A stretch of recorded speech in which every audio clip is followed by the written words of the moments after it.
Hello friends, hopefully आप सभी लोग अच्छे होंगे। ये वीडियो वहीं से स्टार्ट करेंगे जहां पे लास्ट वीडियो में मैंने आपको होमवर्क दिया था, कुछ हिंट दिया था और बोला था कि आप इसको सॉल्व करेंगे। कमेंट सेक्शन में ज़रूर आप कमेंट करके आप रिप्लाई करेंगे। बट मेरे ख्याल से न के बराबर रिप्लाई आया। आप कोशिश करते रहें, साथ में ज़रूर कमेंट सेक्शन में अगर कोई होमवर्क दूं आप रिप्लाई करें।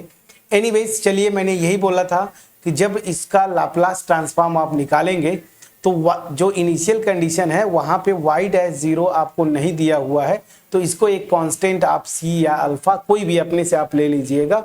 फिर आप सॉल्व करिएगा। सॉल्व करने के बाद c फाइनल आंसर में c आएगा और वहाँ पे फिर ये जो बाउंड्री कंडीशन बोलिए या बोलिए y एट द π/2 इज -1, ये कंडीशन यूज करके c की वैल्यू निकाल लेंगे, आपका फाइनल आंसर आ जाएगा। थोड़ा सा मैं एक्सप्लेन करता हूं और उसके बाद सोल्यूशन मैंने प्रिपेयर किया है आपके लिए, तो पूरा डिटेल सोल्यूशन आपको मैं दूंगा। तो इस डिफरेंशियल इक्वेशन जब भी ये दे सिंबॉलिक फॉर्म में, इसको आप तुरंत जो है ना, जैसे हम लोग लाप्लास ट्रांसफॉर्म ऑफ डेरिवेटिव निकाले हैं ना, तो इस फॉर्म में आप कन्वर्ट कर लें। तो इसको मैं लिख सकता हूं d² plus 9y this is equal to cos 2t। अब इस d² को आप कैसे लिख सकते हैं? सेकेंड ऑर्डर डेरिवेटिव है, this plus 9y this is equal to cos 2t। तो अगर ये क्वेश्चन दे आपके एग्जाम में तो आप सीधे लिखिए कि given differential equation can be written as this. अब क्या करेंगे? लाप्लास ट्रांसफॉर्म दोनों साइड ऑपरेट कर दीजिए। तो इधर लाप्लास ट्रांसफॉर्म लगाएंगे और इधर लाप्लास ट्रांसफॉर्म आपको लेना है, मतलब तो यहां से क्या हो जाएगा? L of y double dash plus 9 times L of y and this is equal to L of cos 2t। ठीक है, अब चलिए फटाफट इसको करते हैं। यहां से सेकेंड ऑर्डर डेरिवेटिव है ना, तो n की जगह 2 है, तो कहां से स्टार्ट करेंगे? आपको बताया था s², फिर यहाँ पे y बार, फिर यहाँ माइनस s का पावर एक कम करेंगे तो sy ऑफ 0, फिर एक कम करेंगे तो s⁻0 1 होता है, माइनस y'0। ये आपका इसका इतना पोर्शन आया, मतलब Laplace transform of y double dash. अब यहाँ पे देखिए 9, लाप्लास ट्रांसफॉर्म ऑफ y को हम सिंबल यूज करें y बार, तो ये हो जाएगा y बार। अब यहाँ पे देखिए cos 2t है। आपने फार्मूला, स्टैंडर्ड फार्मूला मैंने लिखवाया भी था जब बिल्कुल स्टार्ट कर रहा था लाप्लास ट्रांसफॉर्म ऑफ cos 80 ना, दिस इज, ये होता क्या है? s अपॉन, अगर मैं सही हूं, s² प्लस a²। तो यहाँ पे देखिए a मेरा क्या है? 2 है, तो यहाँ पे 2 रखेंगे तो ये 4 हो जाएगा, मतलब ये हो जाएगा s अपॉन s² प्लस 4। अब आप इनिशियल कंडीशन यूज करिए। इनिशियल कंडीशन 0 पे 1 है, मतलब ये y0 ये मेरी 1 है ये वैल्यू, ठीक है ना। लेकिन यहाँ पे y'0 आपको दिया नहीं है, वही मैंने बोला था कि इसको आप c लिख लेंगे। जैसे ही इसको यूज करेंगे सिंबल, तो ये क्या हो जाएगा? s² y बार माइनस, ये मेरी वैल्यू 1 दिया है देखिए क्वेश्चन में, तो ये हो जाएगा माइनस s, और यहाँ से y'0 को आप c एज्यूम कर रहे हैं, plus 9y bar this is equal to s upon s² plus 4। अब यहां से मैंने ये बोला था कि y बार के कोफिशिएंट्स को एक साथ लिखिए, तो s² यहां से प्लस 9 है एंड दिस इज y बार, और बाकी सारे टर्म्स को इधर ट्रांसफर करिए, तो s अपॉन s² प्लस 4 तो पहले से आपका इधर है राइट हैंड साइड में, s और c इधर जाएंगे तो प्लस s प्लस c, ये आ जाएगा। अब आपको क्या करना है? इससे डिवाइड कर देना है, तो y bar equal to s upon s² plus 4, और डिवाइड s² प्लस 9 से कर रहे हैं, s² प्लस 9, और उसी तरीके से प्लस आप चाहें तो अलग अलग सेपरेट कर लीजिए, s² ये हो जाएगा plus c upon s² plus 9। अब क्या करना है? दोनों साइड इनवर्स लाप्लास ट्रांसफॉर्म आप ऑपरेट कर दीजिए और उसके बाद आपका आंसर आएगा, वहां पे c आएगा। c निकालने के लिए ये फाइनल आपका जो कंडीशन है वो रख के आपका आंसर आ जाएगा। तो चलिए, मैंने प्रॉपर सोल्यूशन आपको किया, हालांकि मैंने तो मैक्सिमम पोर्शन यहीं पे बता दिया, अब वही चीजें मैंने आपके लिए प्रॉपर तरीके से लिखा हुआ है। इसको इस फॉर्म में लिख लेंगे, लाप्लास ट्रांसफॉर्म लगाएंगे और cos 80 का Laplace transform s upon s² by a² होता है, sorry s upon s² plus a² होता है। a की वैल्यू यहाँ पे क्वेश्चन में 2 है, रखेंगे यही आएगा, मैंने आपको बताया था। सिंप्लीफाई किया आपने, फाइनल देखिए यही आया। अब s² प्लस 9 से डिवाइड कर दीजिए, यहाँ ये आ गया, मैंने अलग अलग। एक और चीज़ है यहाँ पे ध्यान दीजिएगा, इस s के साथ, वो तो मैंने अलग अलग शुरू में कर ही दिया था, ये हो गया c के साथ ये, इसका जब पार्शियल फ्रैक्शन करेंगे तो ये आएगा, इसको आप प्लीज चेक कर लीजिएगा, ठीक है, इसका पार्शियल फ्रैक्शन ये आना है, ठीक है। तो मैंने यहाँ पे देखिए ये लिखा था ना दिस, तो इसका जो पार्शियल फ्रैक्शन है वो आ रहा है आपका, ये बहुत आसान है, इसको आप ओरली कर सकते थे, यहाँ 5 यहाँ 5 यहाँ बीच में माइनस लगा दीजिए, आप कैलकुलेट करके देखिएगा, इन दोनों को जब एलसीएम लेंगे और सिंप्लीफाई करेंगे तो यही आएगा। तो ये हालांकि होमवर्क क्या मैंने बता ही दिया, फिर भी एक बार इस पोर्शन का लाप्लास ट्रांसफॉर्म आप निकालिए। कभी कभी क्या होता है कि आप पूरा प्रोसेस मत फॉलो करिए ना, अदरवाइज बहुत लंबा हो जाएगा, आप थोड़ा सा दिमाग लगाएंगे तो देखिए अपने आप ये हो जा रहा है, ठीक है। तो इसका जो पार्शियल फ्रैक्शन वो ये आएगा, यहाँ से मैंने अलग अलग सेपरेट कर लिया। अब मैं क्या करूंगा, इनवर्स लाप्लास ट्रांसफॉर्म लगा दूंगा दोनों साइड। तो दोनों साइड जब इनवर्स लाप्लास ट्रांसफॉर्म लिया, अब एक एक वैल्यूज को आपको याद रखना, ये किसका हो रहा है। तो आप अगर फार्मूला इनवर्स वाला याद किए हैं बहुत अच्छी बात, मैं जैसे बोलता हूं कि मैं सीधा स्ट्रेट याद करता हूं कि किसका लाप्लास ट्रांसफॉर्म ये आएगा, तो इसका इनवर्स लाप्लास ट्रांसफॉर्म वही फंक्शन हो जाएगा। चूंकि यहाँ पे फंक्शन ऑफ टी है, देखिए cos 2t है, तो आप ये बताइए कि किसका लाप्लास ट्रांसफॉर्म इस टाइप का आता है, मतलब इस टाइप का s/s² प्लस a²। अभी जस्ट मैंने बताया ये cos 80 का आता है, ये होता है। अब चलिए यहाँ पे क्या है देख लीजिए, a² मेरा 9 है, मतलब a की जगह 3 हो जाएगा। तो इसका मतलब क्या हुआ कि Laplace transform of cos 3t वो आएगा s/s² प्लस 9। तो इसका इनवर्स लाप्लास ट्रांसफॉर्म क्या हो जाएगा, cos 3t। देखिए मैंने यहाँ पे लिखा भी है। उसी तरीके से अब यहाँ पे आइए जरा, ये बड़ा इंटरेस्टिंग है, लाप्लास ट्रांसफॉर्म ऑफ sin 80 ये क्या होता था जरा याद करिए, ये होता था आपका a/s² प्लस a²। यहाँ पे अगर इंटरेस्टिंग केस ये है कि s² प्लस 9 है, मतलब मेरा Laplace transform of sin 3t अगर मैं निकालूं तो ये आएगा 3/s² प्लस 9। लेकिन यहाँ पे मेरा क्या है 1/s² प्लस 9, मतलब ये 3 नहीं है, तो 3 को इधर डिवाइड कर दीजिए, इसको हटा दीजिए, इसको 1 कर दीजिए। तो दैट मीन्स क्या हुआ कि इसका इनवर्स लाप्लास ट्रांसफॉर्म क्या हो जाएगा 1/3 sin 3t। देखिए मैंने साथ यही लिखा है, हाँ बिल्कुल लिखा है, देखिए 1/3 sin 3t और c पहले से था तो c यहाँ पे आ गया। सेम उसी लॉजिक से ये देखिए, ये तो cos 2t हो गया, और यहाँ पे अगर आप करेंगे तो ये मेरा हो जाएगा cos 3t, ठीक है, इसका लाप्लास इनवर्स लाप्लास ट्रांसफॉर्म। तो सब कुछ सेट हो गया। अब मैंने आपको यही बोला था कि यहाँ पे देखिए ये मेरा आंसर आया, यही आंसर हो जाता, लेकिन अगर c की वैल्यू मुझे पता होती तो। अब c की वैल्यू निकालने के लिए क्वेश्चन में ये कंडीशन दिया था कि π/2 पे y की वैल्यू -1 है। आप एक्चुअल क्वेश्चन पे आप जाइए, देखिए ये बस ये कंडीशन यहाँ पे यूज कर लीजिए। तो जैसे ही मैंने यूज किया यहाँ पे, तो यहाँ पे y ऑफ π/2 मतलब पूरे इक्वेशन में t जहां जहां t है वहां पे आप π/2 रख दीजिए। तो y ऑफ π/2 -1 है, तो देखिए ये -1 यहाँ पे इसकी जगह -1 रख दिया, और जहां जहां t है वहां पे देखिए मैंने π/2 रख दिया। अब यहाँ पे cos 3π/2 की वैल्यू क्या होगी, sin 3π/2 की वैल्यू क्या होगी, और यहाँ पे हालांकि ये तो कट जा रहा है 2 से, तो यहाँ पे cos पाई की वैल्यू क्या होगी, उसी तरीके से cos 3π/2। तो आपको इसके लिए ग्राफ मैं बार बार बोलता हूँ कि या तो आपको याद है तो ठीक है, अदरवाइज ग्राफ बड़ा यूजफुल होता है। तो मैंने साइन और कॉस का दोनों का इंडिविजुअल ग्राफ आपको खींचा हुआ है। साइन क्या जरूरत पड़ेगा, ये देखिए 3π/2, ऐसे अगर आपको याद होगा तो -1 होता है। तो ये देखिए साइन 3π/2, इसकी वैल्यू मेरी जो है -1 आ रही है, इसकी वैल्यू -1। cos 3π/2 ये आपको पता है ऑड मल्टीपल ऑफ π/2 पे cos की वैल्यू 0 होती है, तो ये मेरी 0 हो जाएगा, ये भी मेरा 0 हो जाएगा। ध्यान दीजिएगा, देखिए 3π/2 पे 0 है, ये देखिए ग्राफ cos का, तो ये 0 ये -1। अब वैल्यूज यहाँ पे देखते हैं, ये -1 है, ये मेरा 0 हो गया। ये c/3 इसकी वैल्यू -1 रख दिया।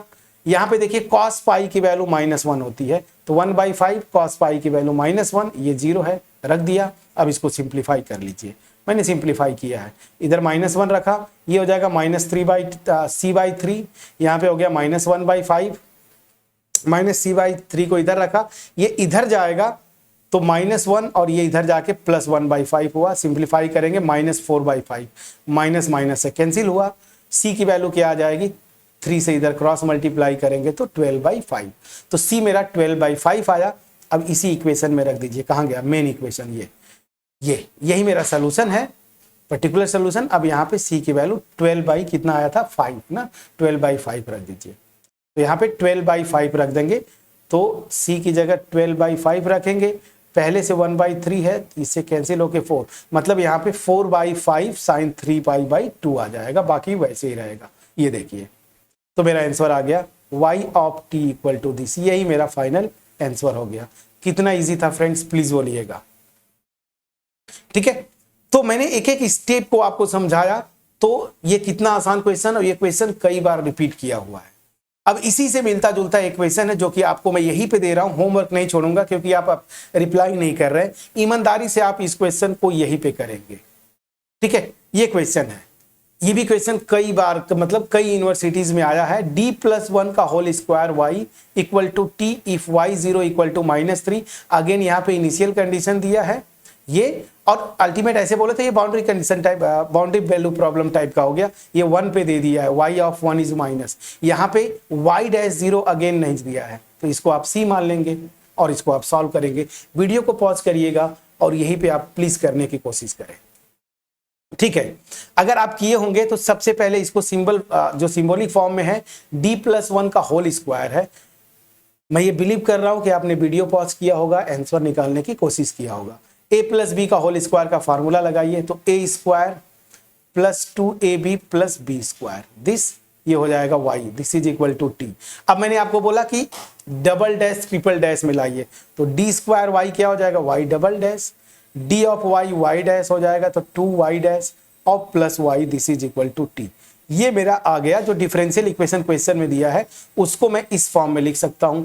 दोनों साइड लाप्लास ट्रांसफॉर्म लगा दीजिए, और यहाँ पे आपका y'0 आएगा, और उसकी जगह आप c एज्यूम करके वैसे ही सॉल्व करते जैसा हमने अभी ये पिछला क्वेश्चन सॉल्व किया। इसका हालांकि मैंने डिटेल सोल्यूशन बनाया, तो मैं आपको जस्ट दिखा देता हूँ। चलिए, यही हमने लिखा था, y double dash plus 2y dash plus y equal to t, Laplace transform लगाइए, ये इसका क्या हो जाएगा s square y bar minus s of y0 minus y'0, इसका लाप्लास ट्रांसफॉर्म ये y डैश का देखिए ये, और l of y y bar. अच्छा, एक और चीज आपने फार्मूला पढ़ा हुआ है, अच्छा मैंने लिखा है इधर देखिए t है ना, तो t raise to the power n का लाप्लास ट्रांसफॉर्म, जहां पे n जो है नॉन नेगेटिव इंटीजर मतलब n 0 1 2 है, तो इसका फार्मूला होता था n factorial upon s to the power n plus 1।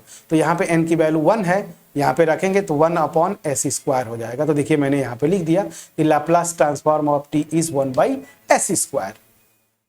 अब आपको करना क्या है, y0 की वैल्यू क्वेश्चन में दिया है -3, ये देखिए, ठीक है ना, y0 की वैल्यू -3 दिया है, लेकिन y'0 दिया नहीं, तो y'0 को आप c एज्यूम कर लीजिए, उठा के सारी वैल्यूज रखिए, सिंप्लीफाई करिए, देखिए मैंने यहाँ पे लिखा है ये आ गया।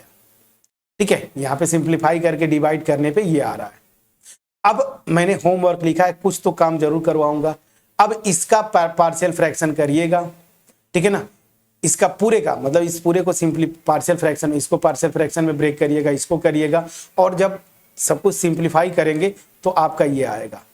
अब यहाँ पे इनवर्स लाप्लास ट्रांसफॉर्म लगा दीजिए, यहाँ पे क्या है -2 बाहर हो जाएगा, inverse Laplace transform of 1/s, तो 1/s किसका आता है, अभी आपने किया था 1 का आता है, t raise to the power 0 मतलब 1, इसी का लाप्लास ट्रांसफॉर्म 1/s आता है। तो यहाँ से क्या हो जाएगा -2 इंटू 1 मतलब -2, ये देखिए मैंने किया माइनस, ये देखिए 2, इसका इनवर्स लाप्लास ट्रांसफॉर्म 1, इसका क्या हो जाएगा 1/s स्क्वायर, तो अभी जस्ट किया t का ये होता है, तो ये हो जाएगा t, ये 1 अपॉन ये है मतलब t raise to the power -1, तो यहां से देखिए t raise to the power -1, -1 कर रहा हूं sorry, e raise to the power -t ना, आपका होता है ना e raise to the power at, इसका Laplace transform 1 upon s minus a। अब यहाँ पे प्लस है मतलब यहाँ माइनस करेंगे तभी तो ये प्लस होगा। अब a की जगह क्या आना चाहिए, जब यहाँ नीचे देख रहे हैं +1 है मतलब a की प्लेस पे 1, तो e raise to the power -t, इसका ये आ गया। उसी तरीके से इसका कर लेंगे तो t e raise to the power -t, इसका आ जाएगा इनवर्स लाप्लास ट्रांसफॉर्म। ठीक है, तो अगेन देखिए आपने इसको सॉल्व किया इनवर्स लाप्लास ट्रांसफॉर्म लेके, ये मेरा फाइनल आंसर आया। बट यहाँ पे c मेरा रह गया, c निकालना है। c निकालने के लिए इनिशियल कंडीशन बाउंड्री कंडीशन दिया था, या ऐसे बोलिए y एट द 1 इज -1, तो इस पूरे इक्वेशन में y की जगह t की जगह 1 रखेंगे और y1 की वैल्यू -1 दिया है, देखिए फटाफट आपने रखा, जहाँ जहाँ टी है, ये देखिए टी जहाँ जहाँ है ये तो खैर -2 ही रहेगा, यहाँ पे 1 रख दिया आपने, यहाँ पे -1 टी की जगह यहाँ पे रख दिया। सिंप्लीफाई करना है तो इधर आप इस 1 को लाएंगे तो इधर आके -2 हो जाएगा, और ये -2 इधर जाएगा तो +2, तो -2 + 2 0, तो इधर 0 हो गया। ये -e⁻⁻1, यहाँ से क्या हो जाएगा c × e⁻−1, और यहाँ से -2 e⁻−1, तो ये दोनों ऐड होके क्या हो जाएगा -3 e⁻−1, और यहाँ से ये अब आपने इसको इधर ले गए तो c e⁻−1 = 3 e⁻−1, ये इससे कैंसिल हुआ, c की वैल्यू 3 आ गई। बस यहाँ पे c की वैल्यू 3 रखेंगे तो 3 - 2 क्या हो जाएगा 1, तो फाइनल आंसर क्या हो गया आपका, मैंने कहाँ निकाला था ये, इसकी जगह 1 कर देंगे तो आपका आंसर फाइनल आ गया। तो क्या आएगा देखिए आपका आंसर ये आया। ठीक है, तो इतना प्रैक्टिस हम लोग कर चुके थे डेरिवेटिव्स का, लाप्लास ट्रांसफॉर्म, फिर पिछली वीडियो में, फिर इस वीडियो में एक क्वेश्चन। तो इस वीडियो को मैं मतलब ये जो क्वेश्चन है इसमें मैंने थोड़ा सा स्पीड मतलब एक आध स्टेप गायब किए, जैसे इसका आप निकालिएगा पार्शियल फ्रैक्शन क्या होगा इस पूरे पोर्शन का, वो आप कर ले जाएंगे, ये आएगा, आप इसको मैच करिएगा और उसके बाद सॉल्व करिएगा। अगर ये नहीं है तो कमेंट सेक्शन में आप बोलेंगे कि सर दूसरा कुछ आ रहा है, बट जो भी आएगा इसी प्रोसेस से आप लाप्लास ट्रांसफॉर्म निकाल लीजिएगा, इनवर्स लाप्लास ट्रांसफॉर्म लेके फाइनल आंसर यही आना चाहिए। फिर भी आप एक बार मैच करके कमेंट सेक्शन में कमेंट करके बताएंगे। तो मेरी तरफ से आपका जो थर्ड सेम का इनवर्स लाप्लास ट्रांसफॉर्म का जो पोर्शन है वो फिनिश होता है। बट मैंने एक क्वेश्चन देखा जो अक्सर असिस्टेंट प्रोफेसर का जो स्टेट लेवल पे एग्जाम्स होते हैं वहां पे आता है, उसको बोलते हैं unit step function, unit step function. ठीक है, यूनिट स्टेप फंक्शन या heavy side unit step function बोलते हैं। नोटेशन दो होता है, या तो ऐसे लिखेगा t-a या फिर u(t-a), ये ऐसे करके नोटेशन होता है। इस यूनिट फंक्शन या heavy side unit step function का जो कॉन्सेप्ट है नेक्स्ट वीडियो में डिस्कस करेंगे। इसका लाप्लास ट्रांसफॉर्म क्या होता है उसको डिस्कस करेंगे, और फिर इसी पे बेस्ड कई बार क्वेश्चंस पूछे हैं इनवर्स लाप्लास ट्रांसफॉर्म का। जितने असिस्टेंट प्रोफेसर वाले एग्जाम्स है, मैंने अक्सर स्टेट जो लेवल के होते हैं वहां पे मैंने रिटन एग्जाम में ये क्वेश्चन देखे हैं। तो मेरे जो प्यारे स्टूडेंट्स हैं जो असिस्टेंट प्रोफेसर वगैरह का प्रिपरेशन कर रहे हैं, तो उनके लिए ये वीडियो होगा। और ऐसा नहीं कि आपको यूज नहीं होगा, जो NAP थर्ड सेम में है ये तो आपका आगे भी यूज हो सकता है।